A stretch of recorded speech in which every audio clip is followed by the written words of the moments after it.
WorldView today. China targets. Boeing as U.S.-China tariff war escalates. In a significant escalation of the ongoing U.S.-China trade war, China has recently targeted American aerospace giant Boeing, a move that symbolizes the intensifying tariff conflict between the world's two largest economies. Far from de-escalating, the trade dispute is expanding, with tariffs imposed by both sides now reaching 125% and 145%, and a staggering 245% tariff looming, details of which will be explained shortly. This signals substantial disruptions in U.S.-China commerce, with the tipping point of an uncontrolled tariff war drawing closer. But what exactly is unfolding? On April 15th, Bloomberg reported that as the trade war with the U.S. intensifies, China has halted deliveries of Boeing aircraft, declaring it will no longer accept ordered planes. Beijing has also ordered a suspension of Boeing aircraft operations and instructed domestic airlines to cease purchasing equipment or spare parts from U.S. companies.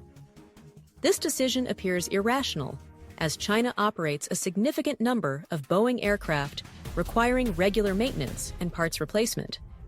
However, it is evident that China has stockpiled sufficient spare parts in preparation for this move. The primary objective is to deliver a symbolic blow, as Boeing represents one of America's largest exports to China.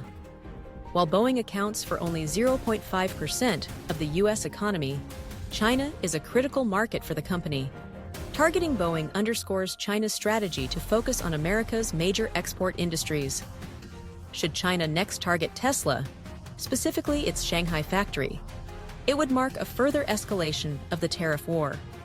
Until now, China has refrained from targeting Tesla to preserve relations with Elon Musk as a communication channel, and because Tesla's Shanghai plant continuously supplies technology to China's electric vehicle sector. However, if tensions rise further, Tesla could become a target. China's decision to halt purchases of Boeing spare parts signals this direction, though it offers little benefit to China, which lacks viable alternatives to Boeing aircraft. China's approach, often articulated by President Xi Jinping, is rooted in the belief that the U.S. cannot withstand economic pain as well as China can. Xi's strategy is to outlast the U.S. through unrelenting resolve, anticipating that America will capitulate first. This tactic has historically been effective against U.S. presidents and Western leaders, who must consider public sentiment and electoral pressures. However, this strategy faces a formidable obstacle in President Donald Trump, who is unlikely to yield. Trump's track record, confronting North Korea, Iran, Afghanistan, and Venezuela, demonstrates his refusal to concede to adversaries. Moreover, Trump holds a stronger hand, leveraging America's superior economic and strategic advantages, making capitulation unlikely.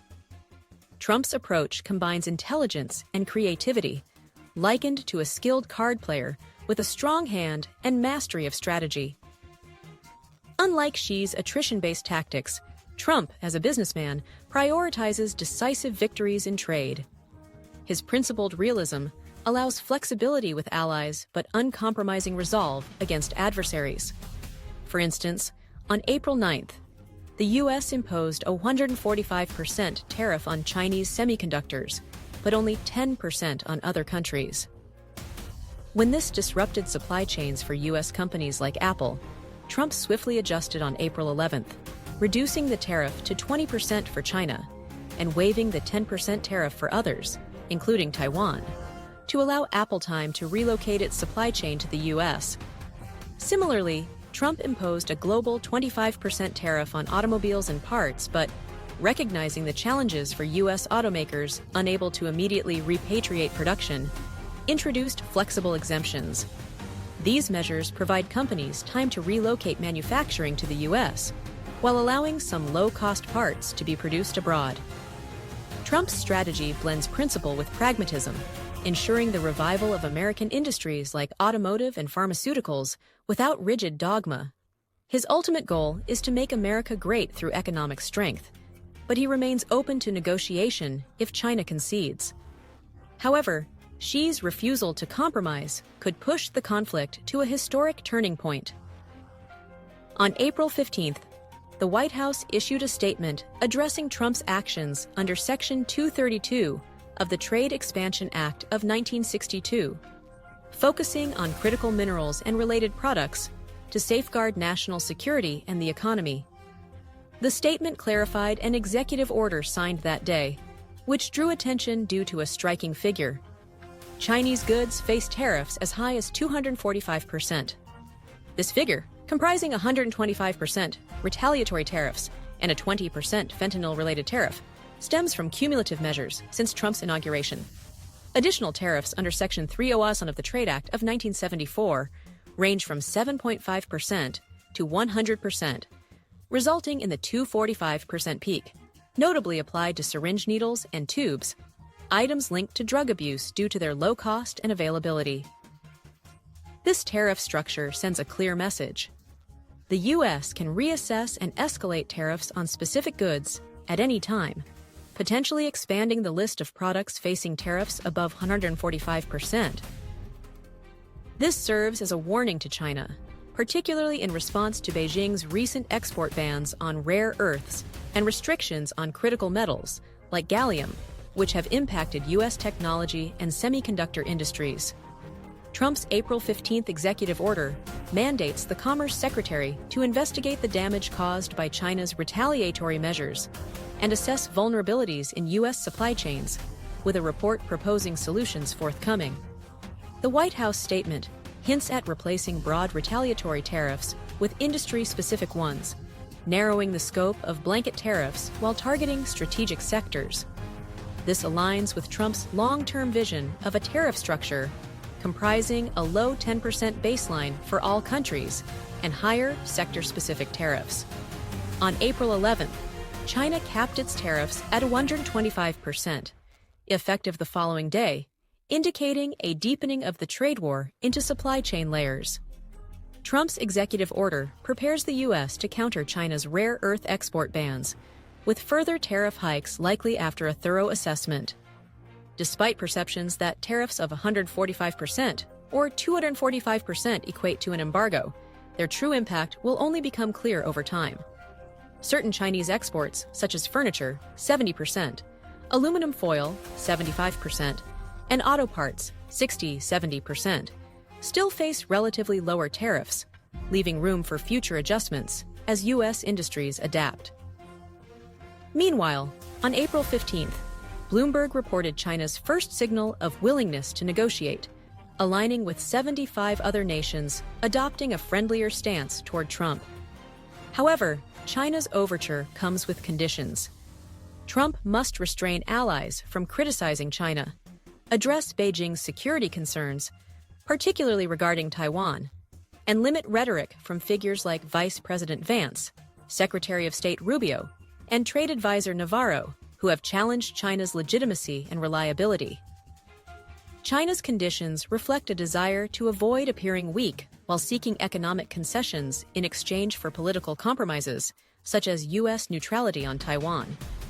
However, Trump's history suggests he avoids trading political concessions for economic gains, though he may leverage trade in political negotiations, as seen in Ukraine's ceasefire mediated through mineral agreements. Trump's focus remains on national and economic security, with Taiwan and the Panama Canal viewed as non-negotiable strategic assets, distinct from trade disputes. The Wall Street Journal reported on April 15th that Trump's team is rallying over 70 nations to isolate China by exempting them from retaliatory tariffs if they block Chinese goods from transiting through their territories, prevent Chinese firms targeting the U.S. market from establishing local factories, and avoid absorbing China's low-cost industrial products. While some nations, like the UK, Australia, and India, readily align with the U.S., others, particularly in Southeast Asia, face challenges due to geopolitical ties with China. In a related development, Bloomberg reported on April 14th that NVIDIA plans to invest $500 billion over 4 years to build U.S. infrastructure, with partners like TSMC constructing a chip factory in Arizona and Foxconn developing a supercomputer facility in Texas. These initiatives, set to commence within 12–15 months, signal a concerted effort to repatriate manufacturing. Despite challenges like strong U.S. labor unions and a shortage of skilled workers, strategic industries like semiconductors and biotechnology, less reliant on low-cost labor, are leading the charge. These efforts will stimulate infrastructure, energy, and vocational education, potentially necessitating immigration reforms to attract skilled labor, distinct from Trump's opposition to illegal immigration. The U.S. manufacturing decline, exemplified by Boeing's struggles, marked by a 35.3% minority workforce, disproportionate to national demographics and quality issues from diversity-driven hiring, highlights self-inflicted wounds.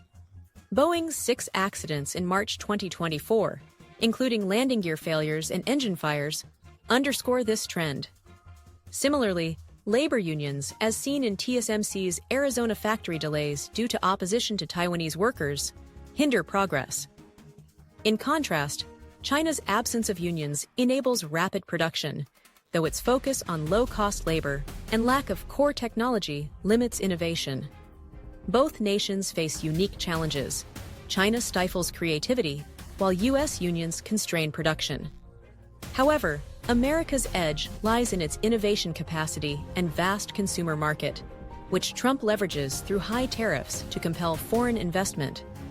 Historical precedents, like President McKinley's high tariffs in the 1890s, demonstrate that high wages and a robust consumer base, not low labor costs, attract capital. The U.S. consumer market, with $19 trillion in 2023 spending, 69% of GDP, dwarfs the EU, $7.8 trillion, and China, $6.7 trillion, reinforcing Trump's strategy to draw manufacturing back through market access and tariff pressure. As the U.S.-China trade war deepens, both sides grapple with irreconcilable differences. While China seeks political concessions, Trump's focus on economic and national security ensures negotiations remain grounded in trade fairness. The outcome will shape global commerce and geopolitics for years to come.